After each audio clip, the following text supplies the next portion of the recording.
जो लोग 2002 के एसआईआर में वैध थे, उनके बाल बच्चे अवैध कैसे हो गए? आप बाहर से मजदूर वापस आकर अपना कागज बना पाएंगे?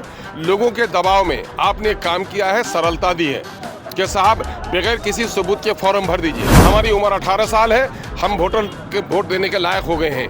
नागरिकता तय करना आपका काम नहीं है। और मैक्सिमम बिहार के लोग रोजगार के पलायन किए बाहर में, उन लोगों को आने में परेशानी हो रही है। सरकार की नीयत बिल्कुल ठीक नहीं है।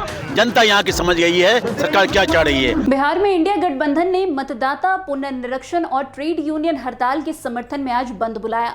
राजधानी पटना के अलावा गोपालगंज, दरभंगा, आरा, किशनगंज, गयाजी, सहरसा समेत कई जिलों में बंद समर्थकों ने जमकर प्रदर्शन किया।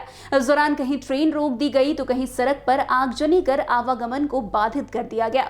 महागठबंधन में शामिल घटक दलों ने वोटर लिस्ट रिवीजन के खिलाफ ये बंद बुलाया था। बंद समर्थकों ने सड़कों पर उतरकर टायर जलाए, सड़क जाम की और सरकार के खिलाफ जमकर नारेबाजी की। प्रदर्शन के कारण कई जगहों पर आवागमन ठप रहा। स्थिति को नियंत्रित करने के लिए भी पुलिस बल तैनात नजर आई।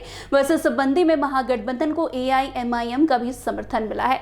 आपको बता दें कि बिहार बंदी को लेकर किशनगंज में एआईएमआईएम के प्रदेश अध्यक्ष अख्तरुल इमान ने सरकार पर निशाना साधा। उन्होंने कहा कि आज का बिहार बंद सिर्फ एक विरोध नहीं, ये लोकतंत्र और वोट के हक की लड़ाई है। इलेक्शन कमीशन की वोटर लिस्ट रिवीजन प्रक्रिया के जरिए दलित, पिछड़े, मुस्लिम और गरीब वोटरों को बाहर करने की साजिश के खिलाफ एआईएमआईएम पूरी ताकत के साथ खड़ी है। पहले आप खुद सुनिए किस तरीके से अख्तरुल इमान ने सरकार पर निशाना साधा। इलेक्शन कमीशन ऑफ इंडिया ने एसआईआर के नाम पर एक तगलकी फरमान जारी किया है और जो शराइत उसमें रखे हैं वोटर्स के लिए, वो लगता है कि चोर दरवाजे से एनआरसी की कोशिश है। और तीसरा मामला ये है कि जो समय उसने दिया है ये अनुकूल नहीं है। बिहार के पलायन मजदूरों का एक बड़ा हिस्सा इस वक्त बाहर है और जाति प्रमाण पत्र मांग रहे हैं। सन 1987 तक सिर्फ 2% लोगों को जाति प्रमाण पत्र था। कम से कम 50% लोगों के पास जाति प्रमाण पत्र नहीं है। 25% लोगों के पास कोई ज़मीन नहीं है।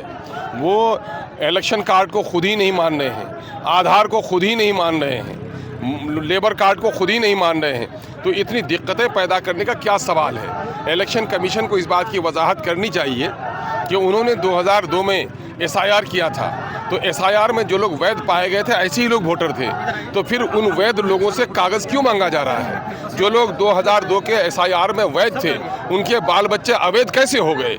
ये ऐसे सवालात हैं जो यकीनन है कि मुंह खोले खड़े हैं। और इस वक्त सबसे बड़ी बात यह है कि बिहार में अभी इलेक्शन होना है, तो आप पार्लियामेंट्री इलेक्शन के फ़ौरन बाद ये काम क्यों शुरू नहीं किए?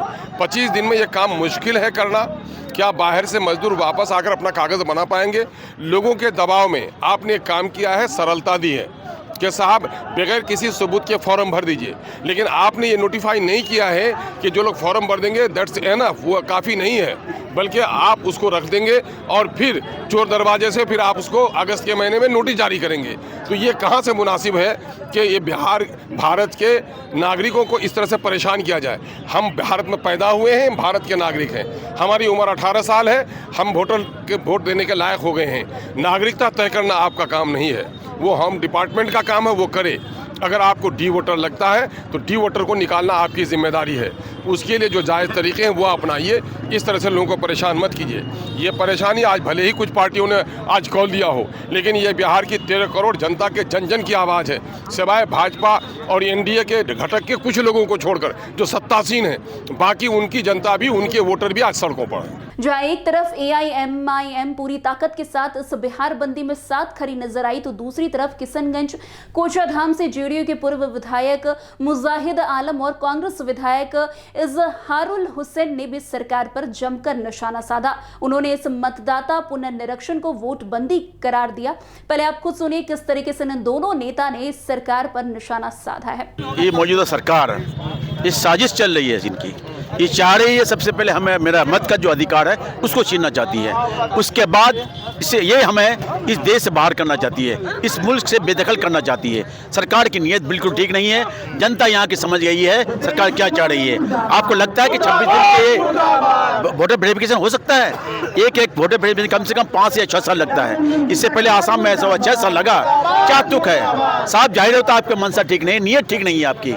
और सबसे बड़ी बात है, अचानक आपने ऐलान कर दिया आपके बेलो ट्रेंड नहीं है, पहले उनको ट्रेनिंग करवाइए।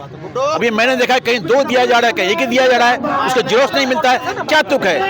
यहाँ के गरीब लोग कहाँ इतना पाएंगे पैसा कि हर जीरोस करते जाएंगे? आप मिला के देखिए, आप इतने शॉर्ट टर्म में जीरोस कैसे होता है? और मैक्सिमम बिहार के लोग रोजगार के लिए पलायन किए बाहर में, उन लोगों को आने में भी परेशानी हो रही है, ट्रेन में इतनी भीड़ हो गई है। तो सरकार से मांग कर रहे हैं इस तरह जुल्म मत किया कीजिए, हमें जो संविधान अधिकार दिया है उसको छीनने की कोशिश नहीं करें। संविधान को आंच लगाने वाले तुम्हारी खैर नहीं है।